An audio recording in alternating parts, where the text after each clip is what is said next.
Today, this proceeding. I know this is a matter that is very serious. Personally, I should have had a function in my county, Mr. Speaker. Through your instruction, I had to cancel my function today in Isiolo County to be here to listen to this proceeding and also contribute to it. Mr. Speaker, I want to ask IG and the team. We have been told that DIG wrote to DCI to carry out investigation. Can we be provided with all documentary evidence from the letter written by DIG, the result of CA, the result of autopsy, all the findings, all those documents must be submitted to this House for thorough interrogation. That is number one.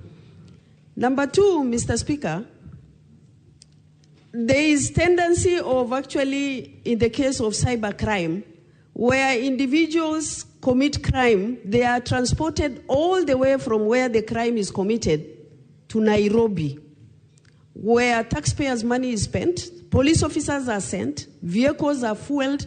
I have a case in my county, Mr. Speaker, a young girl by the name of Samira.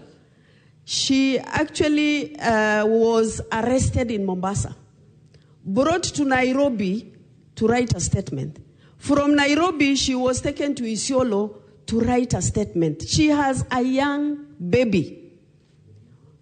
Mr. Speaker, her telephones were taken 3 months ago. Up to now, they were not returned to her. Is there a law that says when somebody is arrested, for example, in Mombasa, she should not be tried there?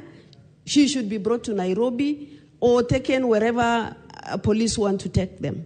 That is number one. Mr. Speaker, I am not happy with the position given by IPOA. Of course, they have had their findings. What action or instructions have they given out as far as their preliminary investigation is concerned? Mr. Speaker, I think this is a very serious matter as far as cybercrime is concerned, where individuals actually politically also fix each other.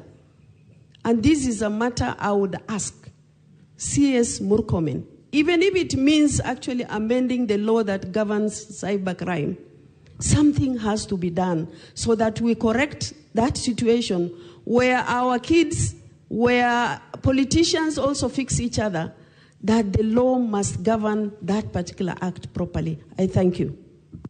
Senator Abbas. Thank you so much, Speaker. Honourable Speaker, mine I think is very short. I want to ask one